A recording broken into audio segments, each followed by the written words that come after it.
কিন্তু আমরা তো চালাকি মারে অনেকে, রমজান আসলে অনেকের পেটে গ্যাস হবে, মাথায় যন্ত্রণা হবে, বুঝলেন তো? এই যে আগামী রমজান আসছে, হ্যাঁ, এই রমজান দেখলে অনেকে ভয় পাবে, আগে থেকে ভয় পেতে লেগেছে, রমজান এসে গিয়েছে।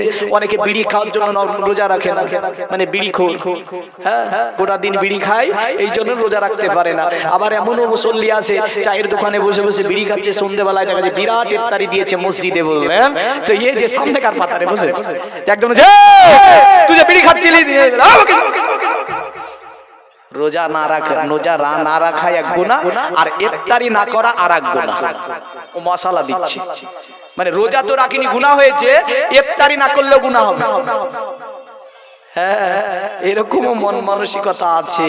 বাপ বলতে চাই রমজান সামনে, আল্লাহ নবী সাল্লাল্লাহু আলাইহি ওয়াসাল্লাম আমার আল্লাহকে তাই বলেছিল, আয় আমার আল্লাহ, দুনিয়ার জমিনে আদম আলাইহিস সালামকে 1000 বছর ধরে আল্লাহ তুমি বেঁচে রাখলে। আলহামদুলিল্লাহ। দেন এটা আমার মামা হামদির পাড়া, আমার নানি বাড়ি, 500 টাকা দিয়েছে মাদ্রাসাকে। আল্লাহ কবুল ও মঞ্জুর করে নাও, সকলে বলুন আল্লাহুম্মা আমিন। আদম আলাইহিস সালামকে দুনিয়ার জমিনে তুমি 1000 বছর ধরে জীবিত রেখেছিলে আল্লাহ। এমন করে দুনিয়ার জমিনে নূহ আলাইহিস সালামকে তুমি 1400 বছর ধরে জীবিত রাখলে। আয় আমার আল্লাহ, নূহ নবীর জামানার উম্মতকে তুমি 1000 1500 বছর করে হায়াত দিলে। আমার নবী আল্লাহকে বলে, আল্লাহ এমন করে তুমি কওমে আমালিকাকে 2500 3000 বছর করে হায়াত দিলে। এমন করে দুনিয়ার জমিনে ঈসা নবী পর্যন্ত আমার আল্লাহ সব উম্মতকে তুমি বড় বড় হায়াত দিয়েছো, কিন্তু আমার উম্মতের হায়াত যে বড় কম। তারা 60 থেকে 70 এর মধ্যে বেশি অংশ আমার উম্মত মারা যাবে। এ আমার আল্লাহ, আমার উম্মত ইবাদত কবে করবে? যদিও তারা 500 বছর দুনিয়াতে বেঁচে ছিল, 200 বছর রোমান্টিক করলেও আপনার 300 বছর ইবাদত করার সময় পেয়েছে। যদিও তারা 1000 বছর যারা দুনিয়াতে হায়াত পেয়েছিল, যদিও তারা আপনার দেখা গিয়েছে আপনার 500 বছর রোমান্টিক করলে আরো 500 বছর ইবাদত করার সময় পেয়েছে। আমার নবী আল্লাহকে বলে, আল্লাহ আমার গুনাহগার উম্মত যদি 40 বছর রোমান্টিক করে কাটিয়ে দেয়, আমার উম্মত জেনে কি করতে পারবে না, আমার উম্মত যে মাওয়াতের জাহান্নামে চলে যাবে। আমার আল্লাহ বলে, হাবিব দুনিয়ার জমিনে আপনাকে করেছি শ্রেষ্ঠ নবী, আদমের নবী আপনাকে বানিয়েছি, মুসার নবী আপনাকে বানিয়েছি, ঈসার নবী আপনাকে বানিয়েছি।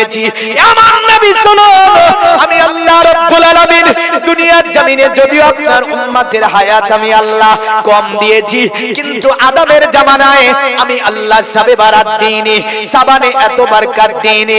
এ আমার নবী শুধু তাই নয়, আদম আলাইহিস সালাম থেকে ঈসা পর্যন্ত কোন জামানাতে আমি আল্লাহ রমাজান দিইনি। জোরে বলেন সুবহানাল্লাহ। যেমন করে এই মাসটার পরে যে মাসটা আসছে, মাসটার নাম হচ্ছে রমাদান। কি নাম? এই মাসের পরে যে মাস, ও মাসের নাম হচ্ছে রমাজান। এই রমজান মাস কি তারা পেয়েছে? আল্লাহ বলছে, হাবিব তাদের যদি হায়াত পেয়েছিলাম, তারা 500-700 বছর করে দুনিয়ার জমিনে ইবাদত করেছে, কিন্তু আপনার উম্মত যদি মাত্র একটি রাত্রি ইবাদত করে নেয়, আমি আল্লাহ আগের জামানার উম্মতেরা 400 বছর ইবাদত করে যে নেকি পেয়েছে, আপনার উম্মতকে আমি আল্লাহ পাক একটা রাত্রিতে কত নেকি দান করে দেব। আদম আলাইহিস সালাম এই আপনার রাত্রি পাইনি, হযরতে মুসা নবী এই দিন এমন করে রাত্রি পাইনি, ইদ্রিস আলাইহিস সালাম রমাজান পাইনি, এমন করে আপনার হযরতে খিজির আলাইহিস সালাম রমাজান পাননি, এমন করে হযরতে মুসা থেকে নিয়ে ঈসা পর্যন্ত কোন নবীগণ পেল না। আমার আল্লাহ পাক তাই কোরআনে জানিয়ে দিচ্ছে, ইয়া আইয়ুহাল্লাযীনা আমানু কুতিবা আলাইকুমুস সিয়াম কামা কুতিবা আলাল্লাযীনা মিন ক্বাবলিকুম লাআল্লাকুম তাত্তাকুন। হে পৃথিবীর ইমানদারেরা, হে বিশ্বাসীরা, আমি আল্লাহ তোমাদের উপরে রমজানের রোজাকে ফরজ করেছি। জোরে বলেন, এই রমজানের রোজা ফরজ না? ফরজ না? কিন্তু আমরা তো চালাকি মারে অনেকে, রমজান আসলে অনেকের পেটে গ্যাস হবে, মাথায় যন্ত্রণা হবে, বুঝলেন তো? এই যে আগামী রমজান আসছে, হ্যাঁ, এই রমজান দেখলে অনেকে ভয় পাবে, আগে থেকে ভয় পেতে লেগেছে, রমজান এসে গিয়েছে। অনেকে বিড়ি খাওয়ার জন্য রোজা রাখে না, মানে বিড়ি খোর, হ্যাঁ, গোটা দিন বিড়ি খায়, এই জন্য রোজা রাখতে পারে না। আবার এমনও মুসল্লি আছে চায়ের দোকানে বসে বসে বিড়ি খাচ্ছে, সন্ধ্যেবেলায় দেখা যায় বিরাট ইফতারি দিয়েছে মসজিদে, বললেন তো এই যে সামনেকার পাতারে বসে একদম তুই যে বিড়ি খাচ্ছিলি, রোজা না রাখা, রোজা না রাখা এক গুনাহ, আর ইফতারি না করা আর এক গুনাহ। ও মশালা দিচ্ছে, মানে রোজা তো রাখিনি গুনাহ হয়েছে, ইফতারি না করলেও গুনাহ হবে। হ্যাঁ, এরকমও মন মানসিকতা আছে। বাপ বলতে চাই রমজান সামনে, আমার আল্লাহ বলছে পৃথিবীর মেম্বার তোমাদের উপর আমি আল্লাহ রমজানের রোজাকে ফরজ করে দিয়েছি, তোমরা এতে করে ভয় করো না, কারণ আমি আল্লাহ তোমাদের পূর্ববর্তী যারা ছিল, আল্লাহ রাব্বুল আলামিন রমজান দিয়েছে। আল্লাহ বলছে ভয় করো না তোমরা, কারণ আমরা অনেকে ভয় করি রমজান। আচ্ছা বলেন তো, নামাজ কার জন্য পড়ে? কার জন্য? দান করেন কার জন্য? নিজের জন্য। আচ্ছা বলেন তো, জিকির-আজকার করেন কার জন্য? নিজের জন্য, সব নিজের জন্য। আল্লাহ বলছে আমার জন্য বান্দা নামাজ পড়ে না, আমার জন্য বান্দা দান খায়রাত করে না, আমার জন্য বান্দা দুনিয়ার জমিনে জিকির-আজকার করে না।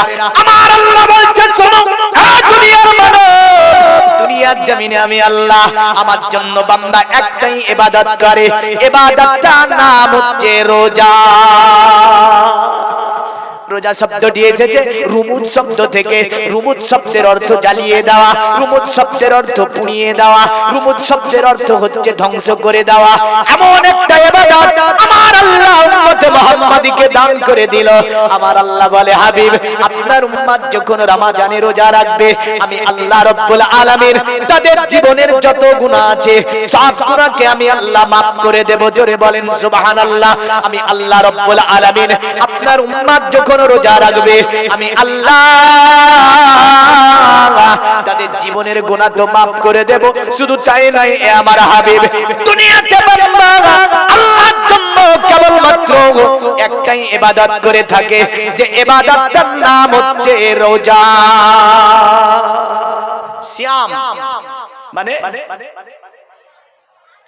এক ধরনের এটা আত্মা সিদ্ধি,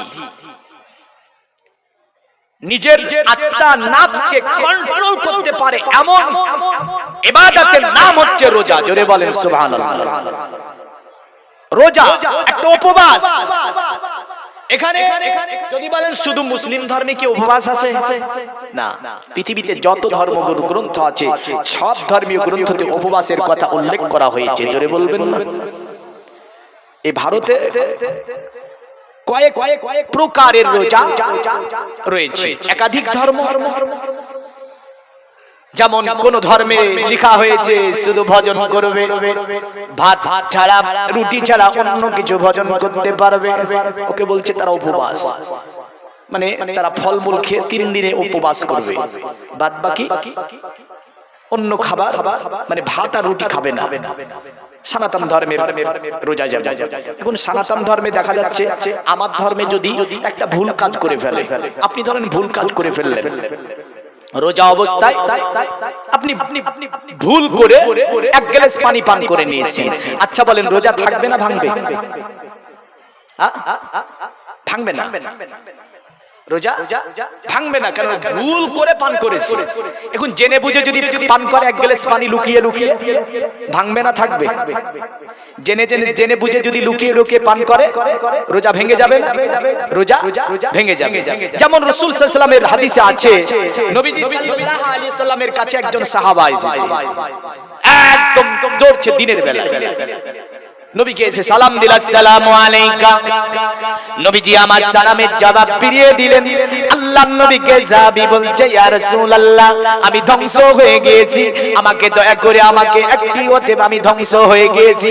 ওগো নবীজি, আপনি দয়া করে আমার এই যে মোচনটা গুনাহ মোচন করব কি করে, দয়া করে আপনি বলে দিন। আমার নবী বলল, আমার সাহাবী বলো, এমন কি কাজ করে ফেলেছো তুমি?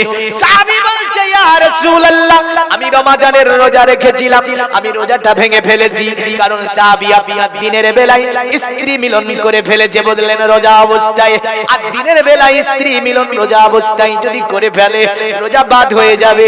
সাহাবী এসে বলছেন গো নবীজি দয়া করে আপনি আমাকে বাঁচিয়ে নিন। আমার নবী বলে সাহাবী যেহেতু তুমি জেনে বুঝে রমজানের সময় একটা রোজাকে নষ্ট করে ফেলেছো, তাহলে একই ভাবে 60টি রোজা রাখবে। একটা রোজার বিনিময়ে কটা রোজা করতে হবে? কটা? 60টা। কিন্তু আমরা রমজানের সময় একাধিক ভাবে রোজাগুলাকে গুরুত্ব দিই না। গুরুত্ব না দেওয়ার কারণে আজ বিশ্বের জমিনে মুসলমান অত্যাচারিত, নির্যাতিত, পদদলিত। মনে রাখবেন ইসলামের একটা মজবুত খুঁটির নাম হচ্ছে সিয়াম। ইসলামের মজবুত খুঁটির নাম হচ্ছে সিয়াম, রোজা। রাসূল বলছেন বুনিয়া ইসলাম আলা খামসিন, ইসলামের স্তম্ভ হচ্ছে 5টা। এ নিয়ে মুসলিম কিতাবুল ঈমান, বুখারী কিতাবুল ঈমানে হাদিস, রাসূলের কাছে জিবরিল এসে বলছেন ক্বালা ইয়া মুহাম্মদ আকবারানি আনিল ইসলাম, এ মুহাম্মদ আপনি ইসলাম সম্পর্কে বর্ণনা দিন। আল্লাহর নবী বললেন ক্বালা রাসূলুল্লাহ সাল্লাল্লাহু আলাইহি ওয়াসাল্লাম আন্না তাশহাদু আল্লা ইলাহা ইল্লাল্লাহ ওয়া আন্না মুহাম্মাদার রাসূলুল্লাহ, তুকিমুস সালাত ওয়া তুতিজ যাকাত ওয়া তাসুমু রমাদান ওয়া তাহাজ্জাল বাইতা। আল্লাহর নবী 5টা কথা বললেন। কটা কথা বললেন? এই কটা কথা বললেন? 5টা কথা বললেন। নবী প্রথম নম্বরে বললেন লা ইলাহা। সকলে পড়েন লা ইলাহা। এই লা ইলাহা বলবেন না। লা ইলাহা বলার জন্য অবস্থা আমাদের খারাপ হচ্ছে।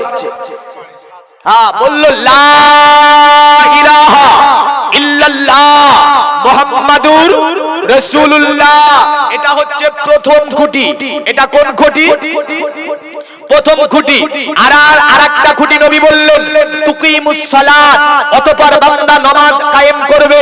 অতঃপর রাসূল বললেন তুতিজ যাকাত, বান্দা যাকাত আদা করবে। অতঃপর নবীজি বললেন তাসুমু রমাদান, রমজানে তারা রোজা রাখবে। ওয়া তাহাজ্জাল বাইতা, আর যদি অর্থ থাকে হজ করতে যাবে। জোরে বলে অর্থ থাকলে হজ করতে যাবে। আজ আমরা এই খুঁটিগুলানের মধ্যে বাৎসরিক আমাদের কাছে যে ফরজ রোজা নিয়ে আসে, ওই মাসটার নাম হচ্ছে কি নাম বললাম? রমাদান। তো এই রমাদান মাসে একজন সাহাবী দিলের খোয়েশকে কন্ট্রোল করতে না পেরে রোজা ভেঙে ফেলেছে। তো নবীজি বললেন 7টা রোজা রাখতে হবে। কটা রোজা রাখতে হবে? একটার বিনিময়ে কটা? 60টা। সাহাবী বলছে ইয়া রাসূলুল্লাহ রমজান মাসে 30টা রোজার মধ্য থেকে আমি একটা রোজা এর মধ্যে তো রোজা ভেঙে গিয়েছে। ইয়া রাসূলুল্লাহ ইয়া হাবিবাল্লাহ, নবীজি আপনি বলছেন একটার বিনিময়ে 7টা রোজা রাখতে হবে। আমি সাহাবী যে 7টা রোজা রাখতে পারবো না। আল্লাহর নবী বললেন এ সাহাবী তুমি যদি 7টা রোজা রাখতে না পারো তাহলে 3টি গোলাম আজাদ করতে হবে। আল্লাহর নবীকে সাহাবী বলছে ইয়া রাসূলুল্লাহ ইয়া হাবিবাল্লাহ, ওগো নবীজি আমি যে অনেক বড় গরিব মানুষ, কারণ আমার কাছে এমন কোনো অর্থ নাই যে আমি 3টি গোলাম আজাদ করতে পারবো। বিশ্বনবীকে বলছে ইয়া রাসূলুল্লাহ এটাও আমি করতে পারবো না। আমার নবী বলেছিল সাহাবী আমার সাহাবী যদি তুমি 3টি গোলাম আজাদ করতে না পারো তাহলে একটা রোজার বিনিময়ে তুমি তাহলে 7টা মিসকিনকে 3 বেলা পেট ভরে খাবার দিয়ে দাও। ওই সাহাবী হুজুর বলছে ইয়া রাসূলুল্লাহ ইয়া হাবিবাল্লাহ, শরীয়তের 3টি মাসালার মধ্যে আমি সাহাবী একটাও করতে পারবো না। জোরে বলেন সুবহানাল্লাহ। নবীর দরবার ছিল, কারণ ওটা রাহমাতুল লিল আলামিনের দরবার। আমার মত মাওলানার দরবারে আসলে 3টি কেবল মাত্র আপনাকে মাসলা বলে দেব, হয় তোমাকে 60টি রোজা করতে হবে, নতুবা তোমাকে 3টি গোলাম আজাদ করা মতো টাকা তোমাকে দান করতে হবে। যদি না পারো শেষ পর্যন্ত 60টা মিসকিন খাওয়াতে হবে পেট ভরে 3 বেলা। আল্লাহর নবী 3টি ফয়সালা শরীয়তে করে দিলেন। এর বাইরে কোনো ফয়সালা কোনো মুফতি করতে পারবে না, কোনো মুহাদ্দিস করতে পারবে না, কোনো মুহাক্কিক করতে পারবে না, কোনো মুদাক্কিক করতে পারবে না, কোনো জ্ঞানী বিজ্ঞানী করতে পারবে না, যেটা আল্লাহর নবী এর বাইরে একটা ফয়সালা করেছিল। জোরে বলেন সুবহানাল্লাহ। সাহাবীকে বলছে, সাহাবী তাহলে 3টির মধ্যে একটাও পারবে না? বলে না, আমি 3টির মধ্যে একটাও পারবো না। আমার নবী বলল, সাহাবী এই সাহাবী তাহলে তুমি বসে যাও। সাহাবী আপনার বসে আছে মদিনাতুল মুনাওয়ারার সরজমিনে। একজন ব্যক্তি হাঁটাই করে বললেন, একটা পাত্রতে করে ভালো ভালো খাজুর মাথায় করে নবীজির দরবারে নিয়ে হাজির করলো। আল্লাহর নবী তাকে জিজ্ঞাসা করলেন, বলো তো এটা কিসের মাল? বলল, ইয়া রাসূলুল্লাহ এটা হচ্ছে সাদকার খাজুর। কিসের? নবীজি সাদকার মাল জীবনে খাননি। সুবহানাল্লাহ।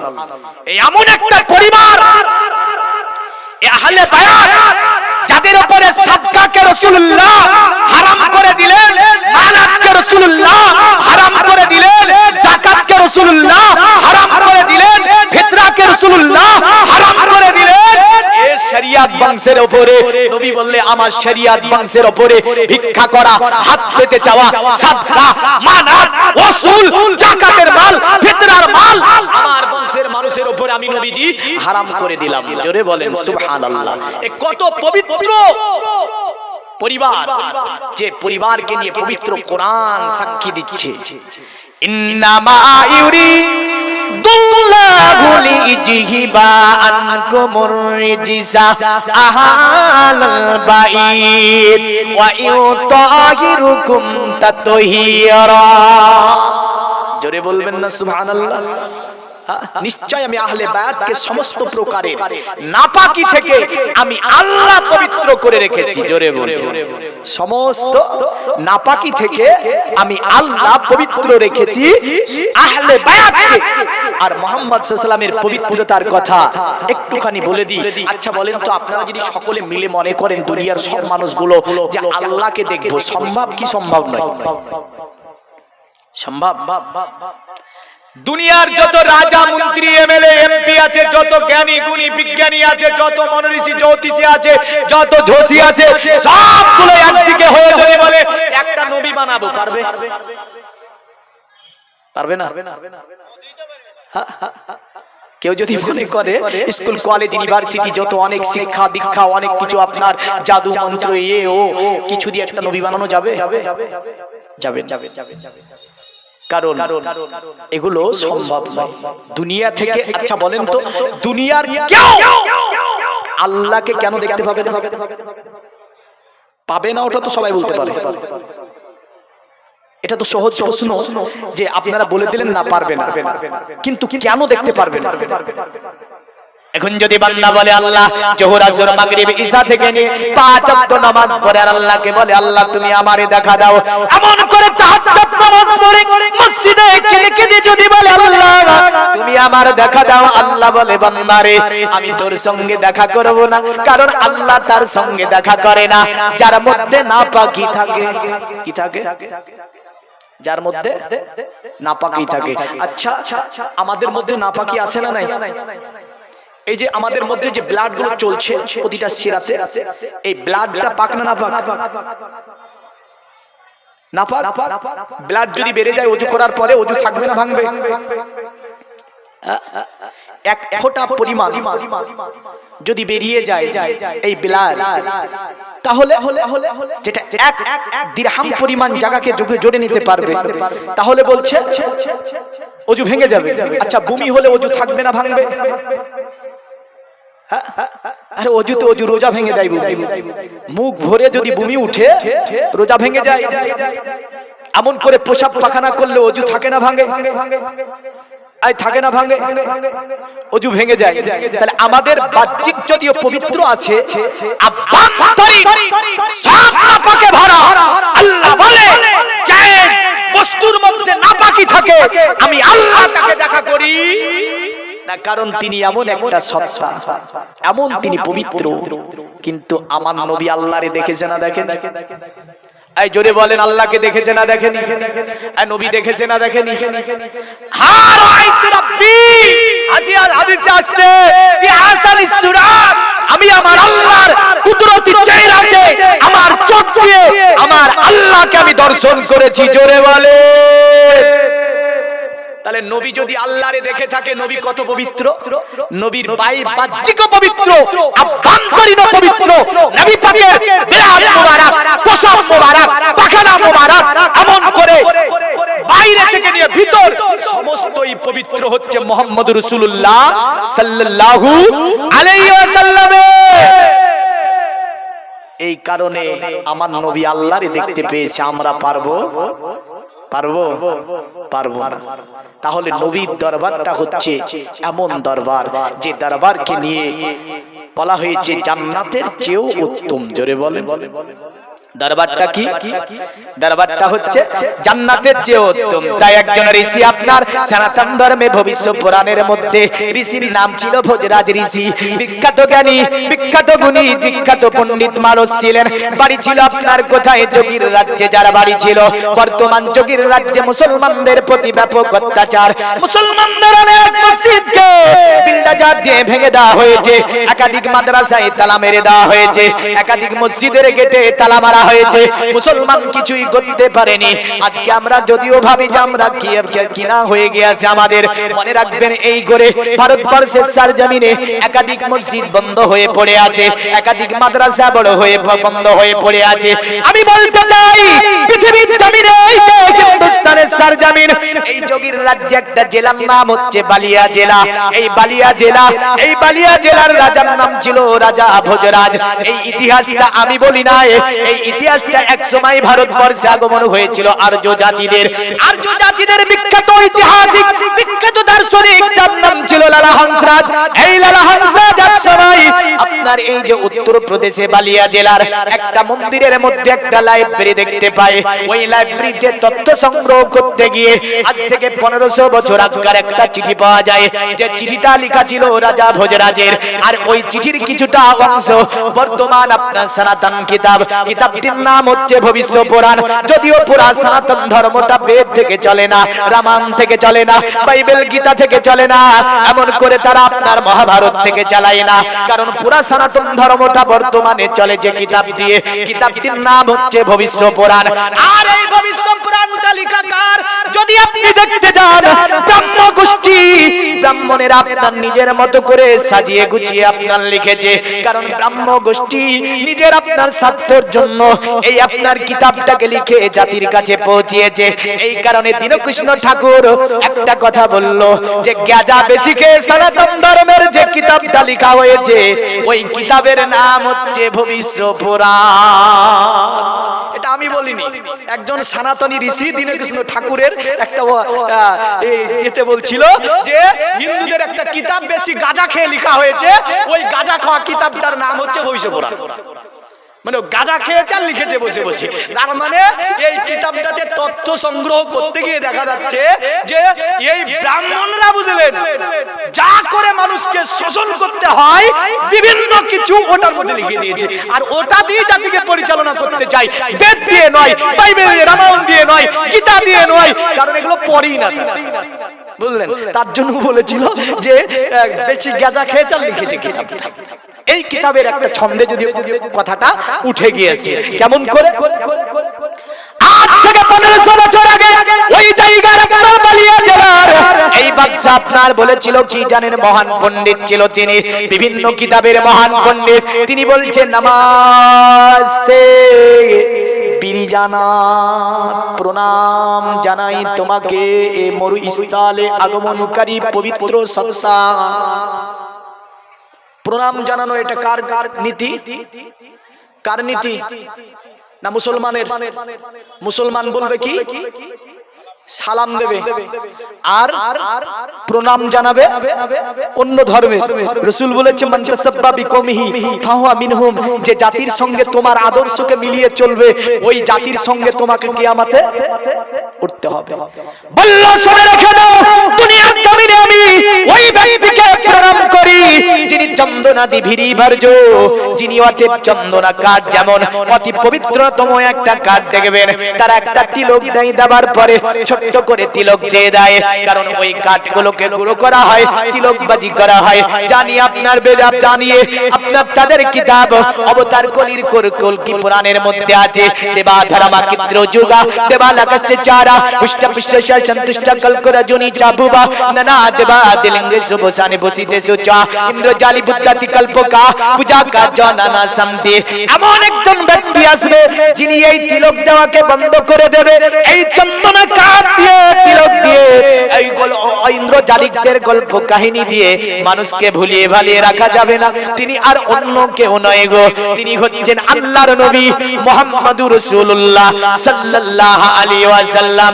তাই ওই রাজা ভোজরাজ বলেছিল অতিবিত লিল্লান্তারে মিলচ্ছ আচার্যেন সম্ভাবিত মহামাদিতি খ্যাত শিক্ষো সকা সম্ভাবিত।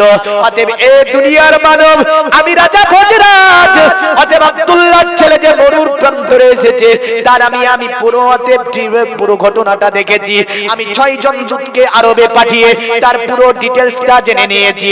অতএব তিনি নিঃসন্দেহে জাদুকর নন, নিঃসন্দেহে তিনি কবিরাজ নন, নিঃসন্দেহে কোন জ্যোতিষী মনোঋষি নন, নিঃসন্দেহে তিনি আল্লাহ পাকের পয়গম্বর। তাই আমি হিন্দুস্তানের সরজমিন থেকে আমি রাজা ভোজরাজ তিনাকে শ্রদ্ধা জ্ঞাপন করি আর তিনার কলেমা লা ইলাহা ইল্লাল্লাহু মুহাম্মাদুর রাসূলুল্লাহ পড়ে আমি ইসলাম ধর্ম গ্রহণ করে নিলাম।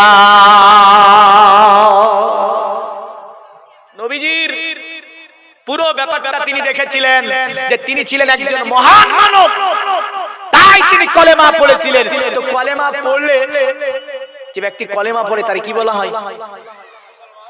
তবে কলেমাটা পড়তে হবে ইকরার বিল লিসান তাসদিক বিল কালব, জবানে পড়তে হবে, অন্তরে গাঢ় বিশ্বাস করতে হবে। জোরে বলে জবানে পড়তে হবে, অন্তরে গাঢ় বিশ্বাস করতে। আমি চলে আসছি একদিন ভোগরাতপুর দিতে, এক ঘোষ বলছে লা ইলাহা ইল্লাল্লাহ, ভালো করে বলতে পারে না, বলে মুহাম্মাদুর রাসূলুল্লাহ। আমাকে দেখে বলেছে ঠিক আছে তো, তাহলে লা ইলাহা ইল্লাল্লাহ লা ইলাহা হরতি পাপা মিলো ইলাহা পরম পরম জন্ম বৈকুণ্ঠ পার অনিত বিজপি নামে মুহাম্মাদাম। ঠিক আছে, তাজ্জুব বললেন কারণ তার ধর্মে তো আছে মনোমন্ত্র। শুধু ইসলামকে অপবাদ ও ইসলামকে নিয়ে আজ যে ব্যঙ্গমূলক আচরণ তারা করে থাকে, কিন্তু তাদের কিতাবগুলো খুলে দেখে না। আসি তো মুহাম্মদ সাল্লাল্লাহু আলাইহি ছিলেন উত্তম চরিত্রের মানব। আল্লাহর নবী সাহাবাকে বলল বসো, সাহাবা বসে আছে। ইতিমধ্যে ওই পত্রের খাজুর রাসূল জিজ্ঞাসা করলেন, বলে এটা কিসের খাজুর? উনি বলল ইয়া রাসূলুল্লাহ এটা হচ্ছে সাদকার মাল।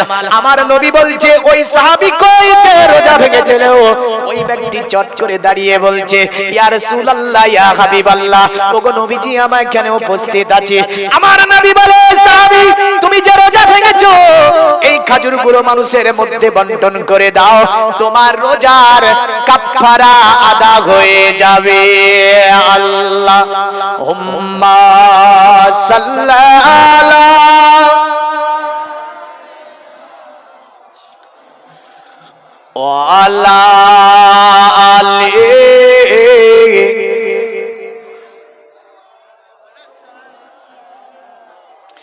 আরে আকাশে তারা জ্বলছে সারা তোমারি সারা চাঁদে পারা পারা। জোরে বলুন সুবহানাল্লাহ। আরে আকাশে তারা জ্বলছে সারা তোমারি সারা চাঁদে পারা পারা। গারে হীরা কোরআনে পারা প্রতিটি সোরা তোমারি তরে, জমি আসমান তোমারি তরে, হলো দো জাহান তোমারি তরে। জোরে বলি চাইছি দোয়া বইছে হাওয়া, সাফা মারো আসা যাওয়া। জোরে বলি সাফা মারোয়া গিয়েছেন আপনারা, ইনশাআল্লাহ যাব বলেন তো, এই জোরে বলেন সকলে ইনশাআল্লাহ যাব। এ তো চালাকি বলেন, সবাই বলবে না, বলে এক তো যেতে পারবো না আবার ইনশাআল্লাহ বলে গুনাহ করব না। মৌলভী সাহেব শিখিয়ে দিয়েছে ভালো কাজ যত করবে ভবিষ্যতের জন্য নিয়াত করবেন তাতে ইনশাআল্লাহ বলবেন। সুবহানাল্লাহ, দেখেন 100 টাকা একজন পাঠিয়েছে। তো এখন শুক্রবার আপনারই করে দিয়েছে, মৌলভী সাহেব ওয়াজ করে দিয়েছে। শনিবারের দিন এক মুসল্লি বললেন গরু কিনতে যাচ্ছে। বলে চাচা কোথায় যাবেন? বলে গরু কিনতে যাব। তো মৌলভী সাহেব বলছে কি শিখালাম রে, গত কালকে বললাম ইনশাআল্লাহ বলে বলবেন, ইনশাআল্লাহ বলে না, আমরা বলি ইনশাআল্লাহ, হ্যাঁ বলি না। ইনশাআল্লাহ না বলার কারণে আল্লাহ পাক হাবিবের উপরে 40 দিন পর্যন্ত ওহীকে রুকে দিলেন। নবী জিজ্ঞাসা করলেন আল্লাহ, তা আল্লাহ বলছে হাবিব আপনি যে ইনশাআল্লাহ বললেন না, এখানে নবীজি ভুলেননি, নবীজিকে আল্লাহ ভুলিয়েছেন। আর এটাই শিক্ষা দিচ্ছেন, এটা যে প্র্যাকটিক্যাল করে উম্মতকে নবীজি দিল, আমার উম্মত যাতে করে ইনশাআল্লাহ শব্দটা না ছেড়ে দেয়। সুবহানাল্লাহ বলবেন না? হ্যাঁ, তাহলে এগুলো নিজের জীবনে কালচার করে নেন। তো গিয়েছে গরু কিনতে গিয়েছিল, পকেট মেরে নিয়েছে, টাকা পকেট মেরে নিয়েছে, গরু ভিড়ে বাট্টাগুলোর মধ্যে, বুঝলেন? হ্যাঁ, মনটা বড় খারাপ চলে আসছে। আস্তে আস্তে মনে পড়ছে মৌলভী সাহেব তো কালকে বললো যে কাজ করবি ইনশাআল্লাহ বলবি, কিন্তু আমি তো বলি না, তো আজ থেকে যা করবো সব ইনশাআল্লাহ বলবো। তো আসতে মৌলভী সাহেব দাঁড়িয়ে আছে, তো বলছে কি ব্যাপার মন খারাপ কেন চাচা, কি হয়েছে? বলে ইনশাআল্লাহ পকেট মেরে নিয়েছি। বুঝলেন, যেখানে বলার দরকার ছিল সেখানে আর বলেনি, তখন বলছে যে ইনশাআল্লাহ পকেট মেরে নিয়েছি। তাহলে চাচা এই জায়গায় বলতে বলিনি, আপনি যখন যাচ্ছিলেন তখন বলার দরকার ছিল যে ইনশাআল্লাহ আমি গরু কিনতে যাচ্ছি, কিন্তু এখন পকেট মেরে নিয়েছে, তার জন্য আর ইনশাআল্লাহ বলে টাকা ঘুরে পাওয়া যাবে না। তো ইনশাআল্লাহ শব্দের অর্থ কি? আল্লাহ যদি চান, আল্লাহ যদি চান। আমরা সকলে মদিনায় যাব, জোরে বলেন, জোরে বলেন ইনশাআল্লাহ যাব। আরে চাইছি দোয়া বইছে হাওয়া, সাপা মারো আসা যাওয়া, জান্নাত পাওয়া আরো মেওয়া, এসব হাওয়া তোমারি তরে, জমি আসমান তোমারি তরে, হলো দো জাহান তোমারি তরে, দেখে মধ্যে জান তোমারি তরে, ও নবী মহান তোমারি তরে, মোহাব্বতে আল্লাহ হুম্মা সাল্লাল্লাহু ওয়া আলা আলিহি।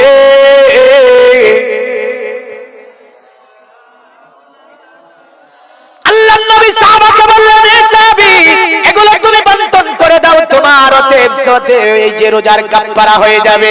সাহাবী আপনার খাজুরগুলো দেখেছে, আরবের খুব উন্নত খাজুর। সাহাবী বলছে ইয়া রাসূলুল্লাহ ইয়া হাবিবাল্লাহ, ওগো নবীজি এই খাজুরগুলো দেখতে বড় ভালো লাগে, ইয়া রাসূলুল্লাহ খাজুরগুলো বন্টন না করে দিয়ে যদি আমি নিয়ে নিই, ইয়া রাসূলুল্লাহ হবে না। আমার নবী বলে এ সাহাবী কারণ তোমাকে বন্টন করতে বলেছি, দিয়ে দাও। সাহাবী বলছে নবীজি আমার বাড়িতে বিবি বাচ্চা ক্ষুধার্ত আছে, ইয়া রাসূলুল্লাহ যদি এই খাজুরগুলো আপনি আমাকে দিয়ে দেন আমি আমার বাড়িতে বিবি বাচ্চাকে নিয়ে গিয়ে ভক্ষণ করাবো। আল্লাহর নবীর দরবার, রাহমাতুল লিল আলামিনের দরবার, যে দরবার থেকে শরীয়তের জন্ম হয়েছে, যে দরবার থেকে আপনার শরীয়ত তৈরি হয়েছে, যে দরবার থেকে উম্মতের জন্য কানুন তৈরি হয়েছে, যে দরবার থেকে আমার আল্লাহ রাব্বুল আলামিন ইসলামকে চতুর্দিকে বিস্তার করিয়েছেন, এই দরবারে সাহাবী বলছে ইয়া রাসূলুল্লাহ এগুলো বন্টন না করে যদি বিবি বাচ্চার জন্য নিয়ে যায় বলুন কাফারা হবে কিনা? আমার নবী মুখ দিয়েছে বলছে সাহাবী যাও তুমি খাজুর নিয়ে বাড়ি চলে যাও, নিজের বিবি বাচ্চাকে ভক্ষণ করিয়ে দাও, তোমার রোজার কাফারা আদা হয়ে যাবে। জোরে বলেন সুবহানাল্লাহ। বোঝা গেল ওটা নবীর দরবারে হয়েছে। এই বলে আপনি আমি যদি রোজাগুলোকে ছেড়ে দিয়ে ইমাম সাহেবের কাছে গিয়ে মাসলা চান, তিনটি মাসলা ইমাম দিতে পারবে। এক, তিনটি গোলাম আজাদ করতে হবে, নতুবা আপনাকে আপনার কি করতে হবে, একটা রোজা বিনা কারণে ছাড়ার জন্য ধারাবাহিকভাবে 60টা রোজা আপনাকে পালন করতে হবে। আর যদি আপনি 60টা রোজা পালন করতে না পারেন, বিনা কারণে একটা রোজা ছাড়ার কারণে, আমার নবী বলেন তাকে 60টা মিসকিনকে পেট ভরে 3 বেলা খাবার দিতে হবে। হে মুসলমান, যদি দিতে না পারি এর শাস্তি আপনাকে আমাকে নিশ্চয়ই কবরে নিতে হবে। আল্লাহর নবী বললেন, শোনো আমার উম্মত, আমি রাসূলুল্লাহ তোমাদের জন্য আল্লাহর কাছ থেকে এমন কিছু বড় করে নিয়ে এসেছি যা অন্য উম্মতেরা পায়নি, অন্য উম্মতকে আমার আল্লাহ পাক দেয়নি। কারণ দুনিয়ার জমিনে মানুষের প্রকাশ্য দুশমন যারা, ওরা হচ্ছে আপনার ইবলিস শয়তান।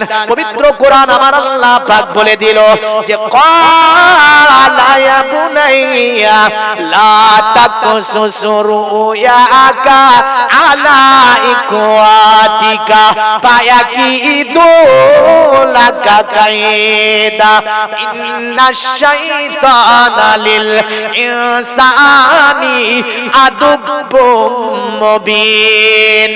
আল্লাহ বললেন তোমাদের প্রকাশ্য দুশমন যারা, তারা হচ্ছে ইবলিস শয়তান। এই প্রকাশ্য দুশমন হচ্ছে আমাদের শয়তান।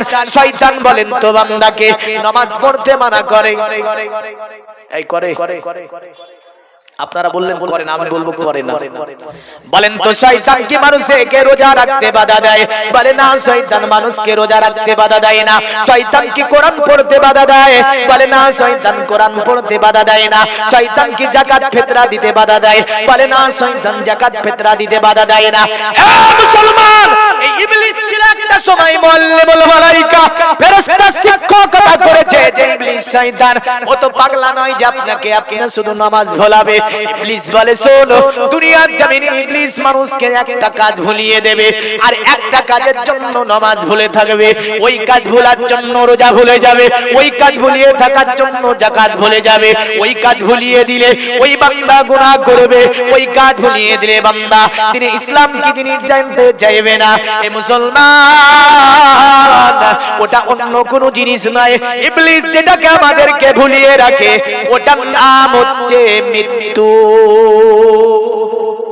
ওটার নাম কি? মরণ। কারণ যার মরণকে স্মরণ থাকবে না, গুনাহ করবে না। মরণ স্মরণ যদি না থাকে ও নামাজে যাবে? যাবে না। মরণের স্মরণ যদি না থাকে ওই ব্যক্তি মদ পান বলেন করবে না? করবে। যদি মরণের স্মরণ থাকে মদ পান করবে? করবে না।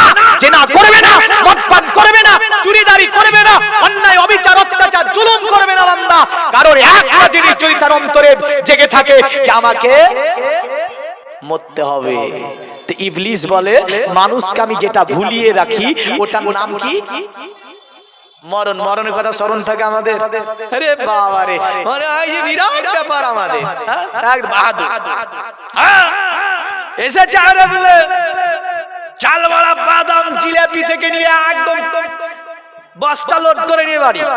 জালসাতে বস্তা লোড করে ঝালওয়ালা জিলাপি বাদাম নিয়ে বাড়ি। জালসা গুলো আসতে যাই না। মন মানসিকতা কোন জায়গায়? আরে বাহাদুরি থাকে না দেখে যাইব, ফুরিয়ে বসন্ত আসিবে শ্রাবণ। আসবে না? আসবে না। বসন্ত ফুরিয়ে গেলে শ্রাবণের দেখা মিলে। ফুরিয়ে বসন্ত আসিবে শ্রাবণ। তৈরি থেকো, তৈরি রেখো,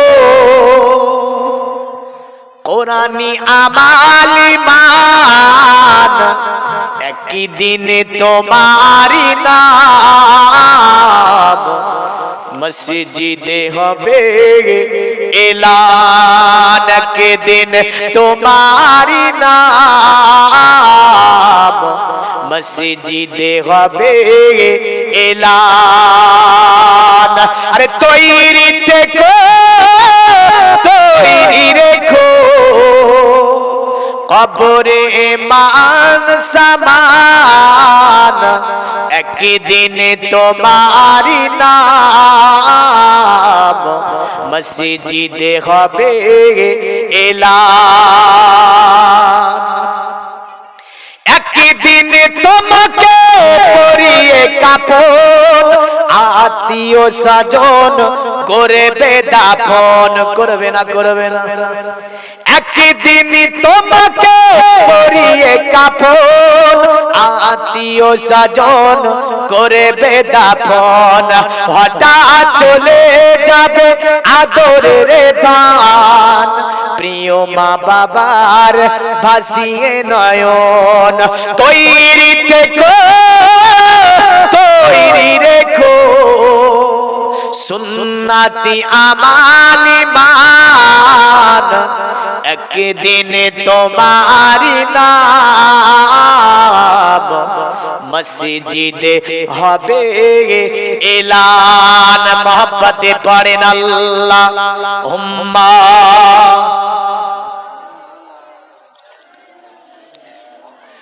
মাওলানা ওয়া আলা আলি সাইয়্যিদিনা মাওলানা। পৃথিবীর মুমিন মুসলমান, শয়তান মানুষের প্রকাশ্য দুশমন। এই শয়তান বান্দাকে যেটা ভুলিয়ে রাখতে চায় ওটার নাম হচ্ছে মৃত্যু। আর মৃত্যু যদি বান্দা ভুলে থাকে নিজের আত্মাকে কন্ট্রোল করতে পারবে না। আর এই নাফস এমন একটি জিনিস, বুঝলেন, এর মধ্যে দুটি জিনিস বসবাস করে। শ্রী অরবিন্দ ঘোষ আত্মাকে নিয়ে গবেষণা করলো, এমন করে মেডিকেল সায়েন্স আত্মাকে নিয়ে গবেষণা করতে গিয়ে যা আপনার ওই গবেষণা গন্তব্য স্থানে পৌঁছাতে সক্ষম হলো না। আদম নবী থেকে নিয়ে যত বিজ্ঞানী এসেছে, ঋষি মুনি মনোঋষি এসেছে, সকলে গবেষণা করেছে, আত্মা কি জিনিস বুঝতে সক্ষম হননি। শেষ পর্যন্ত এই ফয়সালাটা যে কিতাব দিয়ে দিয়েছে এটা আপনার বেদ দিতে পারেনি, মহাভারত রামায়ণ দেবাস্তা ত্রিপিটক গীতা দিতে পারেনি। এই কি আপনার ফয়সালা যিনি দিয়েছে ওটা মুসলমানদের কোরআন, মুসলমানদের কিতাব। কিতাবের নাম হচ্ছে আল কোরআন। জোরে বলেন সুবহানাল্লাহ। এমন করে পৃথিবীর জমিনে বৈজ্ঞানিক কয়েকটা তথ্য আপনাকে বলে যাব, যেমন করে আমার আল্লাহ রাব্বুল আলামিন পবিত্র কোরআনে 3টি সূরার মধ্যে মাজমাউল বাহরাইনকে নিয়ে বলেছেন যে মাজমাউল বাহরাইনকে নিয়ে আমেরিকার বিজ্ঞানীরা 10 বছর ধরে গবেষণা করেছিল। শেষের দিকে তারা আটলান্টিক মহাসাগর, প্রশান্ত মহাসাগরের সঙ্গম স্থলে গিয়েছিল, কিন্তু তারা এই দুটি সঙ্গম স্থলে একে অপরের পানির সঙ্গে মিল খায় না কেন, এই তথ্য দিতে আপনার তারা সক্ষম হলো না। তারা বলল ঋষি বন ঋষির কিতাব দেখ, বিজ্ঞানীদের কিতাবগুলো একটু খুঁজে খুঁজে দেখা হোক, কিন্তু দেখা হলো যার বর্ণনা দিতে সক্ষম হয়েছিল না। শেষ পর্যন্ত তারা বলল মুসলমানদের কিতাব, যে কিতাবের নাম হচ্ছে আল কোরআন, পৃথিবীর সব ফয়সালা করে দিতে পারে। শেষ পর্যন্ত মুসলমানদের কিতাব আল কোরআন ফয়সালা দিল। জোরে বলেন সুবহানাল্লাহ। এমন করে বিশ্বের জমিনে 800 কোটি প্লাস মানুষ, বলেন তো আমার যে আপনার এই যে ফিঙ্গারপ্রিন্টটা দেওয়া আছে ওই ফিঙ্গারপ্রিন্টে আপনার এই যে 800 কোটি প্লাস মানুষের কারো ফিঙ্গারপ্রিন্ট মিলবে? বলেন তো এই যে তথ্যটা পৃথিবীতে বেদের মধ্যে নাই, বাইবেলে নাই, রামায়ণে নাই, দেবাস্তায় নাই, ত্রিপিটকে নাই, এমন করে গীতার মধ্যে নাই, এমন করে আপনার সাহেব গ্রন্থ আপনার নাই। এই কিতাবটা, এই যে পরিচয় পত্র, এমন করে বিশ্বের মানুষের সঙ্গে মানুষের যে একটা নিজে আপনার সেফটি, নিজের আইডি গুলোকে ঠিক করে রাখবে, একে অপরের সঙ্গে মিলবে না। এই তথ্যটা আপনার যে কিতাব দিল ওটা মুসলমানদের কিতাব। কিতাবটির নাম হচ্ছে আল কোরআন। জোরে বলেন সুবহানাল্লাহ। এমন করে আপনার ওই যে চাঁদে মানুষ ভ্রমণ করবে, এই চাঁদে ভ্রমণ করার যাত্রা বেদ থেকে প্রথম বিজ্ঞানীরা পায়নি, বাইবেল থেকে পায়নি, মহাভারত থেকে পায়নি, দেবাস্তা থেকে পায়নি, কিন্তু মুসলমানদের কিতাব, কিতাবের নাম আল কোরআন। এই আল কোরআনে একটা সূরার নামই আল্লাহ করে দিচ্ছে সূরাতুল কামার। চাঁদের নামে একটা সূরা আমার আল্লাহ নাজিল করে দিচ্ছে। জোরে বলেন সুবহানাল্লাহ। এমন করে দুনিয়ার জমিনে এরোপ্লেন বলুন না কেন, জাহাজ, ট্রেন বলুন না কেন, পৃথিবীতে যত বিজ্ঞানিক উন্নত মানের যন্ত্রপাতি প্রজেক্টগুলো তৈরি করেছে সব অন্য কোন ধর্মের কিতাব থেকে নাই, সবগুলো মুসলমানদের কিতাব আল কোরআন থেকে। কিন্তু আজকে যদি কোনো ভ্যান চালক কোরআনের ভুল ধরতে যায়, বলেন তো ওই ব্যক্তির মতো আপনার, ওই ব্যক্তির মতো শয়তান পৃথিবীতে আর কেউ হতে পারে না। পারে? এখন ভ্যান চালককে যদি আপনার জাহাজে উঠিয়ে দিয়ে বলে পাইলট বানিয়ে দেয়, জাহাজ উঠে যাবে? আকাশে উঠবে না সমুদ্রে যাবে? হ্যাঁ, আকাশে তো উঠবে না, কারণ ও ভ্যান চালায়, বুঝলেন? আর ভ্যান চালাকে জাহাজ চালাতে দিয়েছে, তো কোন দিকে যাবে বুঝতে পেরেছেন? এর আগে একজন বদমাইশ ওই যে কোরআনের কথাগুলো বলেছিল, তো জানে না, ভোর পর্যন্ত পড়েছে, ওর ভাষাগুলো শোনেন না, না ভাষা জানে না বলতে পারে। তো এই ব্যক্তি আর কি করবে বলেন? কিন্তু বিজ্ঞান গবেষণাগারে সর্বোচ্চ জায়গায় যে কিতাবটাকে স্ট্যাম্প করা দেওয়া হয়েছে, ওই কিতাবটার নাম হচ্ছে আল কোরআন। জোরে বলবেন না? এই কারণে পৃথিবীর জমিনে আপনার বিখ্যাত বিজ্ঞানী যারা নাম নিওয়ালা দা ভিঞ্চি আল কোরআন তিনি পড়তে পারতেন, কোরআনের মানে বলতে পারতেন। এমন করে বিখ্যাত বিজ্ঞানী যারা নাম আপনার গ্যালিলিও গ্যালিলি তিনি কোরআন পড়তেও পারতেন, মানে বলতেও পারতেন। এমন করে দুনিয়ার জমিনে নীল আর্মস্ট্রং তিনি কোরআন পড়তেও পারতেন, কোরআনের মানে করতেও পারতেন। বিখ্যাত চিকিৎসা বিজ্ঞানী ইবনে সিনা কোরআন পড়তেও পারতেন, কোরআনের মানে বলতেও পারতেন। এমন করে দুনিয়ার জমিনে ওই যে আপনার ওই আমেরিকার বিখ্যাত একজন বিজ্ঞানী যিনি আল কোরআনের ব্যাখ্যা করতে গিয়ে ইসলাম ধর্ম গ্রহণ করেছিলেন, যার নাম ছিল নরেন্দ্র বাসিং, তিনি কোরআনের আপনার ভুল ধরতে গিয়ে নিজে ইসলাম ধর্ম গ্রহণ করে নিয়েছিল। বিশ্বের মুসলমান জাতি, মুসলমান যুবক, তোমাকে আমি বলবো, দুনিয়াতে আজকে যদি তুমি ইতিহাস দেখো দেখতে পাবে এই জাতি ছিল অতি উন্নত, এই জাতি ছিল অতি আপনার উন্নত জাতি। সমগ্র বিশ্বকে যারা চালিয়েছে একটা সময় তারাই হচ্ছে মুসলমান জাতি। কোন কিতাব দিয়ে চালিয়েছে? তো বলবে আল কোরআন দিয়ে মুসলমানরা চালিয়েছে। আজ কোরআন আমাদের ঘরে, আমাদের মাদ্রাসার চতুর্দিকে কোরআন দেখা যায়, কিন্তু আজ কোরআন থেকেও আমরা শোষিত হয়েছি, অত্যাচারিত হয়েছি, লাঞ্ছিত হয়েছি, বঞ্চিত হয়েছি, পদদলিত হয়েছি। আজ মুসলমানদেরকে কয় ভাগে ভাগ করে যাই দেখেন, কখনো এই রাজনীতি প্লটে মুসলমানদেরকে ফেলার পরে মুসলিম দিয়ে মুসলিমকে মারিয়ে দেয়। এই মাথা মোটার জাত বুঝতে পারেনি। এমন করে বিভিন্ন জায়গায় কে মরলো মুসলমান, মারলো কে মুসলমান, আর মারালো কে অন্য ব্যক্তি। মারছে মুসলমান, মরছে মুসলমান, আর মারাচ্ছে মুদ খাওয়া ব্যক্তি। ছি ছি ছি ছি, এর মাথাতে কি ঢুকবে মুসলমানের মাথায়? আজ গোবর খেয়ে তোমাকে চালাই, কিন্তু তুমি উন্নত জাতি, আর ও গোবর খেয়ে তোমাকে চালিয়ে দিল, তাহলে তোমার মাথাতে কোন গোবর আছে তুমি নিজে ভাবো। তুমি উন্নত জাতি হয়ে আজ তোমাকে পরিচালিত করছো অন্য জাতি, আর সেখানে গিয়ে তুমি মারামারি করে আরেক ভাইকে মেরে দিলে। ছি ছি ছি ছি, এর চেয়ে নোংরাম, এই অসভ্য আর কি হতে পারে? এই জাতিকে এটাই বলবো, একটু পরিবর্তন আসতে হবে। তবে আগামী দিনগুলো মুসলমানদের জন্য খুবই কঠিন, খুব কঠিন দিন যা চলছে।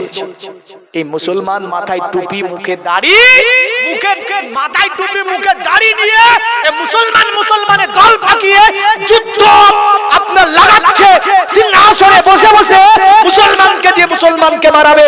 এই সিচুয়েশন মুর্শিদাবাদে মোটামুটি ভাবে তৈরি হতে চলেছে, একটু সাবধান থাকবে। মুর্শিদাবাদে এই সিচুয়েশন তৈরি হতে চলেছে, সোশ্যাল মিডিয়াতে যা দেখছি। আল্লাহ হেফাজত করে আমার এই জাতিকে, সকলে বলুন আল্লাহুম্মা আমিন। খবরদার না, কারণ আমরা এক ছাতনার নিচে যদি থাকি তাহলে আমাদেরকে কেউ মারতে পারবে? পারবে না। এক ছাতনার নিচে থাকার চেষ্টা করুন। তাহলে কোরআন সকলে মেনেছে, পড়েছে, আর কোরআন দিয়ে সমগ্র পৃথিবী চলছে। জোরে বলেন হ্যাঁ। প্রশাসনিক লেভেল থেকে নিয়ে স্কুল, কলেজ, ইউনিভার্সিটি থেকে নিয়ে দপ্তরে যে পরবর্তী স্টেপ বাই স্টেপ ভাগগুলো আছে আমরা দেখতে পাই। পঞ্চায়েত থেকে বিডিও অফিস, এসডিও অফিস, পরস্পর যে ভাগ করে দিয়েছে, এই তথ্যগুলো দিয়েছে অন্য ধর্মের নয়, ওটি হযরত উমর ফারুক আজমের পিরিয়ড থেকে এই তথ্যগুলো পেয়েছে। বলেন তো জমি বন্টন প্রক্রিয়া কে দিয়েছে? জানেন না মুসলমান? জমি বন্টন প্রক্রিয়া যিনি চালু করে দিয়েছিলেন মুসলিম জাহানের দ্বিতীয় খলিফা, খলিফাতুল মুমিনিন হযরত উমর ফারুক আজম। জোরে বলেন সুবহানাল্লাহ। হ্যাঁ, আর আজকে বলছে কি কানা ঘোড়া ঘোড়া কোথা থেকে এসে বলছে আমরা চাই হিন্দুত্ববাদ। हिंदुस्तान, अरे हिंदुस्तानी है ये, इसका नाम हिंदुस्तानी है। এসে বলে দিল। আর যত কিছু তৈরি হলো সাবে মুসলমানদের কিতাব থেকে পুরো ভারতবর্ষে অর্থনৈতিক পরিকাঠামোর দুটি কায়দা, দুটি দিক, এক হচ্ছে ট্রেন, দ্বিতীয় হচ্ছে কি জানেন, মুসলমানদের সংস্থা, যেটা নাম হচ্ছে তাজমহল। জোরে বলে, পুরো ভারতের অর্থনীতিকে ঠেকিয়ে রেখেছে। পুরা ভারতবর্ষের অর্থনীতিকে দাঁড় করে রেখেছে দুটি জিনিস, এক রেলওয়ে আর একটা হচ্ছে কি তাজমহল। কার? মুসলমানের নয়। হ্যাঁ, এমন করে মুসলমানের অনেক সংস্থা আছে যা থেকে মোটা টাকা আয় হয়। তো কি ও বলছে বানাবো বানাবো, কানা খোড়া আদাড়া কুটে থেকে এসেছে, গোবর টোবর মাথায় ভরে একটু দ্বন্দ্ব পাকানোর চেষ্টা চলছে। আল্লাহ হেফাজত করে আমার দেশকে, সকলে বলুন আল্লাহুম্মা আমিন। এ দেশে আমি জন্ম নিয়েছি, দেশের প্রতি আমার প্রেম আছে, এ দেশের প্রতি আমার ভালোবাসা আছে। এ দেশের সম্প্রীতি বজায় তখনও ছিল, এখনো থাকবে, এই তৌফিক আমার আল্লাহ দান করে, সকলে বলেন। আমাদের প্রকাশ্য দুশমনের নাম কি বলেছি? ইবলিস। এই যে আপনাকে কন্ট্রোল করতে হবে। ওই যে আপনার শ্রী অরবিন্দ ঘোষ, তিনি বলতে গিয়ে বলল, মানুষের আমি দুটি হালকুমের নিচে বসবাস করে। এই প্রশ্নটা আজ থেকে 1400 বছর আগে মুহাম্মদ রাসূলুল্লাহকে করলো আরবের বিশিষ্ট কাফেররা। তাফসিরে সাবি, তাফসিরে জালালাইন, বিভিন্ন কিতাবের মধ্যে রয়েছে। মুহাম্মদকে যখন করলো, বলুন আমিটা কি, রুহটা কি? আল্লাহ রাব্বুল আলামিন তারপরে আয়াত নাজিল করে বললেন যে রুহ হচ্ছে আল্লাহর হুকুম। জোরে বলেন সুবহানাল্লাহ। রুহ হচ্ছে আল্লাহর হুকুম, এই রুহটা হচ্ছে আল্লাহর হুকুম। তো এই যে নফস, একে কন্ট্রোল করা খুবই কঠিন, কঠিন না? এই কারণে আমার নবীর হাদিস দেখুন, বিশ্ব নবীর দরবারে মদিনার একজন যুবক এসে নবীজিকে বলছে, ইয়া রাসূলুল্লাহ, ইয়া হাবিবাল্লাহ, নবীজি আমার বয়স হয়েছে, কিন্তু আমি বিবাহ করতে চাই, কিন্তু আমার স্ত্রীকে আমি খাবার দিতে পারবো না। আমাদের মধ্যে এমন কোন বাবা মা আছে এরকম বলে, ছেলে যখন বলো বিয়ে করব, তখন বাপ মা বলে নিজের পায়ে দাঁড়া। কি বলে? নিজের পায়ে দাঁড়া। এই ও ওর পায়ে দাঁড়ায়নি, তো আপনার পায়ে দাঁড়িয়ে আছে নাকি? হ্যাঁ, যে নিজের পায়ে দাঁড়া। রুজির মালিক কে? কে রুজির মালিক? আল্লাহ। হাদিসগুলো শুনে রেখে দেন, তবে ভালো হবে। ওই যুবকটা বলছে আমি স্ত্রীকে খাবার দিতে পারবো না, তার ভরণ পোষণ করতে পারবো না। আল্লাহর নবী বললেন, যদি তুমি স্ত্রীকে খাবার দিতে না পারো, ভরণ পোষণ করতে না পারো, দুনিয়ার জমিনে আমি রাসূলুল্লাহ তোমাকে একটা ইবাদত শিখিয়ে দিচ্ছি। আল্লাহর নবী বললেন, তাহলে দুনিয়াতে তুমি রোজা রাখো। জোরে বলেন সুবহানাল্লাহ। বিশ্বনবী বললেন, রোজা রাখলে একটা কন্ট্রোল থাকে।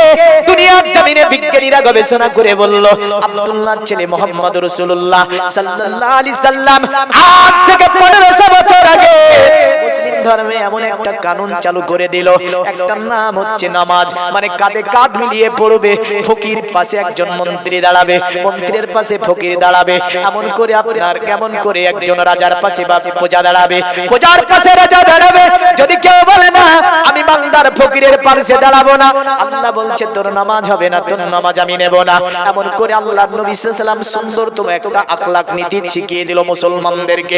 অতঃপর তারা বলল, মুসলমানদের মধ্যে আব্দুল্লাহর ছেলে মুহাম্মদ ছিল বড় একজন বিজ্ঞানী, কারণ তাদের বাৎসরিক একটা করে মাস তাদেরকে উপবাসের অনুমতি দিলেন। মুহাম্মদ বাহ্যিক আভ্যন্তরীণ দুটি দিককে ভেবে অনুমতি দিলেন, যেটা তার স্রষ্টার কাছ থেকে তিনি পেয়েছিলেন।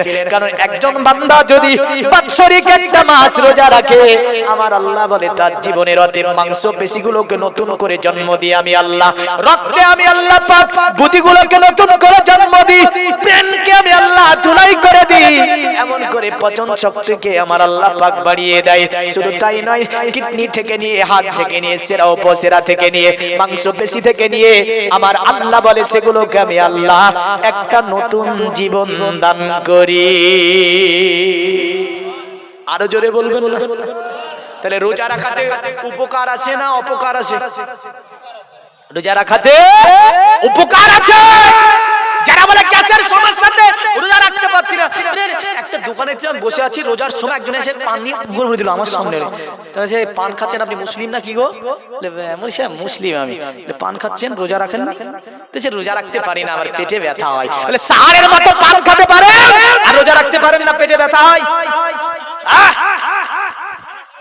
ভণ্ডামি করার একটা সীমা থাকে। রাসূল বললেন যদি অসুখের কারণে তুমি রোজা রাখতে না পারো, খবরদার রোজদারের সম্মুখে তুমি খেতে পারবে না, ঘরের মধ্যে ঢুকে তোমারে খেতে হবে। আর এ পেটে আলসারের কথা বলে ও চায়ের দোকানে বসে বসে রোজদারের সময় চা খায়, এই অনুমতি কে দিয়েছে ওরে? শরীয়ত তো দেয়নি। শরীয়ত বলেছে তুমি অসুখের কারণে যদি রোজা রাখতে না পারো তাহলে তোমাকে ঘরের মধ্যে খেতে হবে, তুমি বাইরে ওপেন অন্য মাসে যেমন করে খাবার দাবার ভক্ষণ করো, ওপেন এমন ভক্ষণ করতে তুমি পারবে? পারবে না। আজ এই যে সামনে রমাজান আসছে বাপ, তাই আমি রমাজানের উপরই থাকবো যতক্ষণ ওয়াজ চলবে, কারণ রমাজানকে মানতে হবে আমাদের। ইসলামের একটা খুঁটি এটা। আর বান্দা যত নামাজ পড়ে, রোজা করে, হজ করে, যাকাত করে, কার জন্য করে? আমার আল্লাহ বলছেন দুনিয়াতে বান্দাকে বলে একটাই ইবাদত আমি আল্লাহ আমার জন্য করে, যেটার নাম হচ্ছে সিয়াম, রোজা। জোরে বলেন সুবহানাল্লাহ। আল্লাহ রাব্বুল আলামিন আপনার নবীকে জানিয়ে দেয় হাবিব এমন একটা মাস আমি আল্লাহ রাব্বুল আলামিন আপনার উপরে পাঠিয়ে দিলাম যেটার নাম হচ্ছে রমাজানুল মুবারকের রোজা। আল্লাহর হাবিব বলে আয় আমার আল্লাহ, আমার উম্মতের উপরে এই যে মাসটাকে তুমি দান করলে, আল্লাহ বলে তারা যেন পরেজগার হয়ে যায়, তারা যেন মুত্তাকি হয়ে যায়, তাদের জীবনের গুনাহগুলিকে আমি আল্লাহ পাক যাতে maaf করে দিই। এই কারণে আপনার উম্মতের উপরে এই রমাজানুল মুবারক মাস আমি আল্লাহ পাক পাঠিয়ে দিলাম। আমার নবী আল্লাহকে বলে ইয়া আমার আল্লাহ, এই রমাজানুল মুবারক মাস আসবে, আমার উম্মতকে তোমার শয়তান প্লাবন দেবে, ইবলিস রোজা রাখতে দেবে না, কারণ ইবলিস প্লাবন দিয়ে রোজা ভুলিয়ে দেবে। আমার আল্লাহ বলে হাবিব চিন্তা করবেন না। বুখারীর হাদিস এইভাবে নবী বর্ণনা করে আমার আল্লাহ রমাজান যখনই শুরু হয়ে যায় আল্লাহ পাক শয়তানের পায়ে বেড়ি দিয়ে বেঁধে দেয়। জোরে বলেন। তাহলে শয়তান তো বাধা থাকে, শয়তান বাধা থাকে, তাহলে শয়তানি করে কে? এটাও তো একটা প্রশ্ন হতে পারে। শয়তান বাধা থাকে, কিন্তু শয়তানিটা করে কে? শয়তান বাধা থাকে আর শয়তানের চেলা ছাড়া থাকে, বুঝলেন? ঠিক না ভুল? শয়তান বাধা থাকে আর শয়তানের চেলাগুলো ছাড়া থাকে। সুবহানাল্লাহ। নারায়ে তাকবীর। লেলিনের 100 টাকা পাঠিয়েছে, দেখেছেন?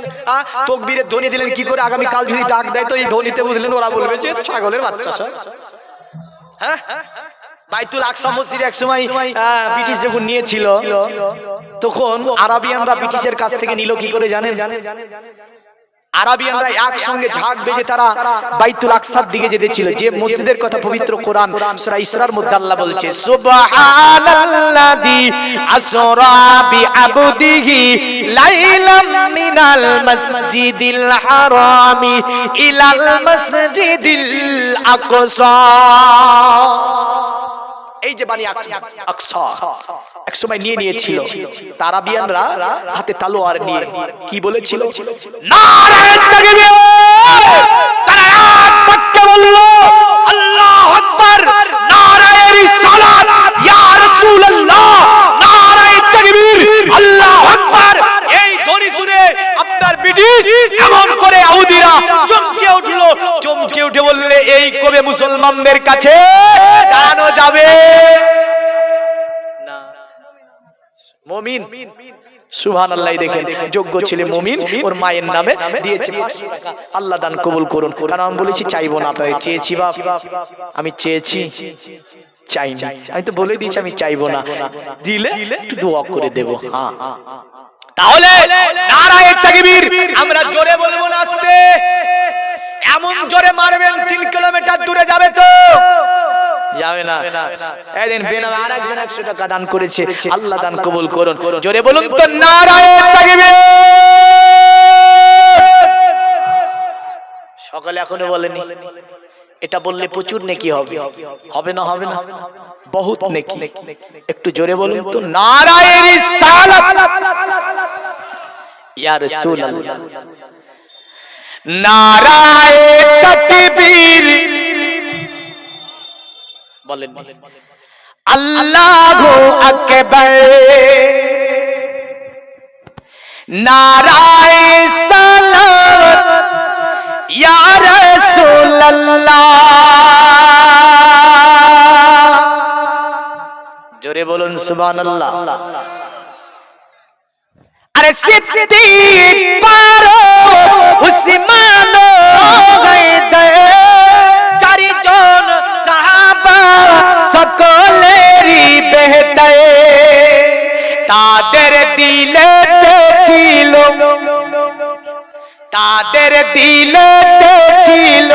আল্লাহর পয়গম্বর।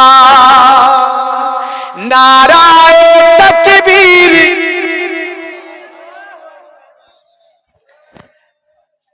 বাংলাদেশের শ্রোতাগুলো বুঝলেন এগুলো বলে, কিন্তু আমার এইদিকে পশ্চিম বাংলা মানে চুপচাপ বসে থাকা শ্রোতা।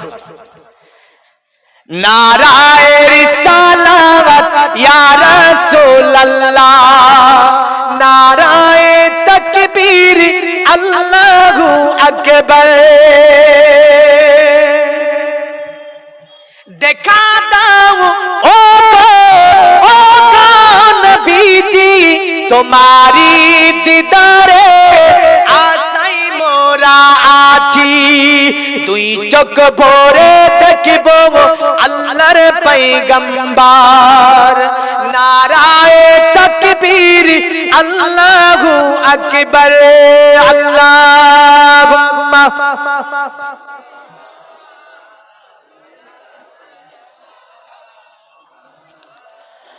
ওয়া আলা আলি।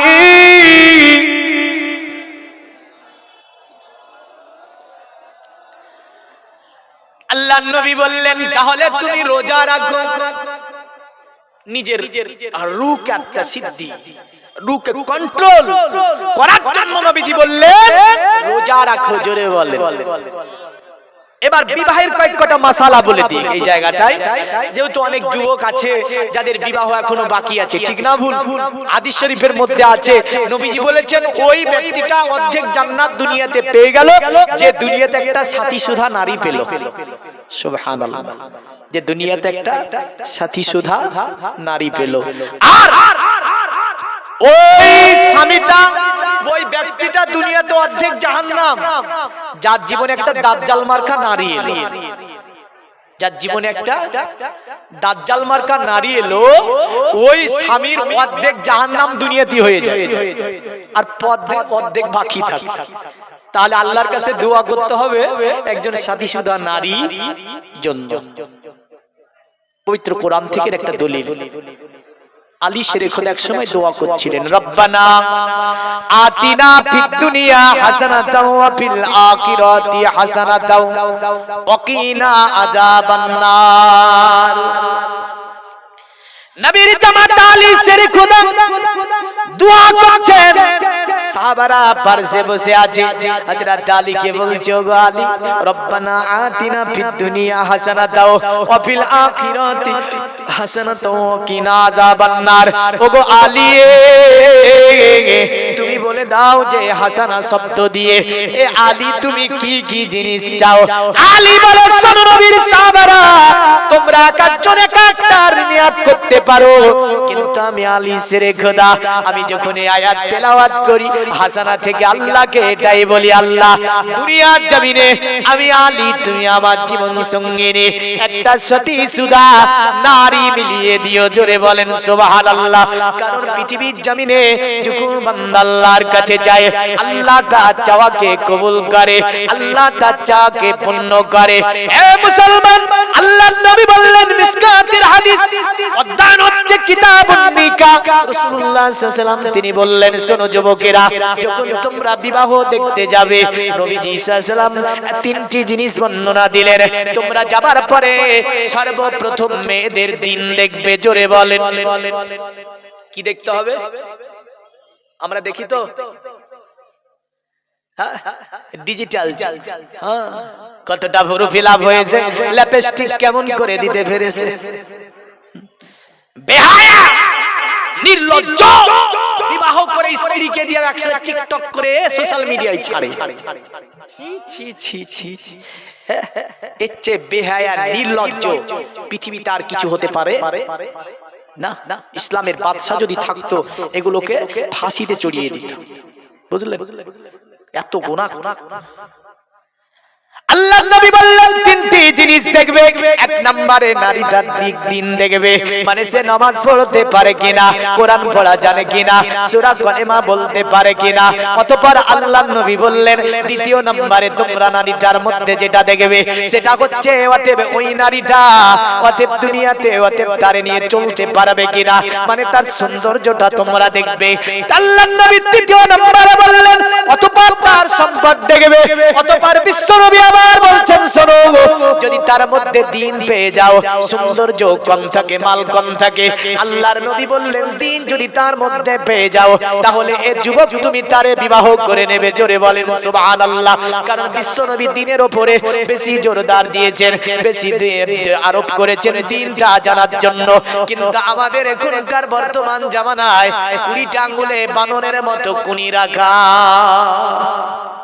এটাই নাকি সভ্যতা, এটাই নাকি আধুনিক ডিজাইন, এটাই নাকি আধুনিক স্টাইল।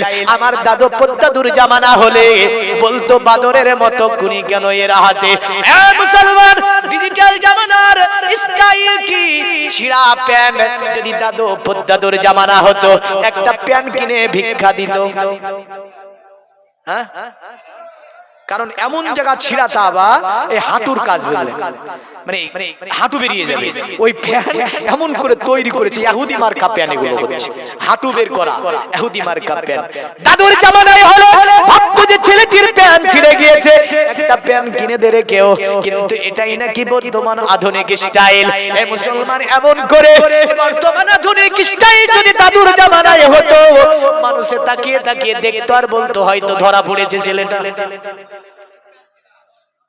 প্যান্ট ছিঁড়ে নিয়ে এমন করে চুল কেটেছে, হ্যাঁ, মানে এমন করে চুল কেটেছে, ওটা দাদু পদ্দাদুর জামানায় হলে ওরা বলতো হয়তো ছেলেটা কি কোথাও ধরা পড়েছিল, একের চুল কেটে দিয়েছে। ওটাই নাকি এখন আধুনিক স্টাইল হয়েছে। নারায়ে তাকবীর, নারায়ে রিসালাত, মাসলাকে আলা হযরত, মাসলাকে আলা হযরত, বক্তা সাহেবের আগমন। জিন্দাবাদ বলে সুবহানাল্লাহ, সুবহানাল্লাহ। এই দেখেন বক্তা এসে গিয়েছে। আর নয়, কারণ বিশ্বনবী তিনটি জিনিস থেকে বিবাহ করতে বললেন।